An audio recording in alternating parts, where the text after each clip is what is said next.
دوای جەژن وادەی هەڵبژاردننی پەرلەمانی عێراق دیاری دەکرێت و شیعەکانیش بڕیاریان داوە دەستبەرداری هەمواری یاسای هەڵبژاردن بن. بڕیارە ئەمساڵ هەڵبژاردننی پەرلەمانی عێراق بەڕێوە بچێت بە پێی زانیاریەکان محەممەد شیع سوودانی دوای جەژن وادەی ئەنجامدانی هەڵبژاردنەکە دیاری دەکات کە پێدەچێت لە نێوان کۆتایی مانگی 10 بۆ سەرەتای مانگی 11 ئەمساڵدا بێت.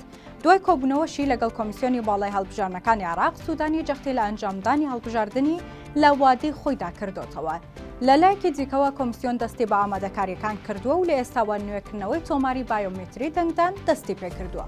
بڕیارە ئەنجومەنی وەزیرانی عێراقیش دوای جەژن بودجە بۆ هەڵبژاردن و پرۆسەکە تەرخان بکات کە بڕەکەی سەر و 500 میلیارد دینار دەبێت.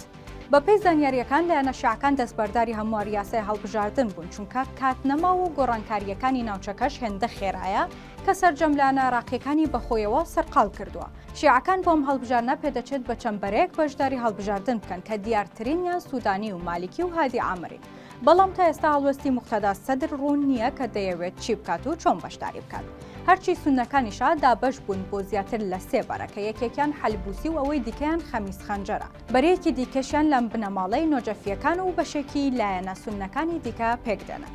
سەبارەت بە لایەنە کوردیەکانیش پێشنیاز کراوە پارتی و یەکێتی بەیەکەوە بەشداری هەڵبژاردن بکەن واتە بە یەک لیست، بەڵام ڕوون نییە سەردەگرێت یان نە. لایەنە ئۆپۆزیسیۆنەکانی تریش بەهۆی ناکۆکیەکانەوە هەریەکە بە لیستێک بەشداری دەکات.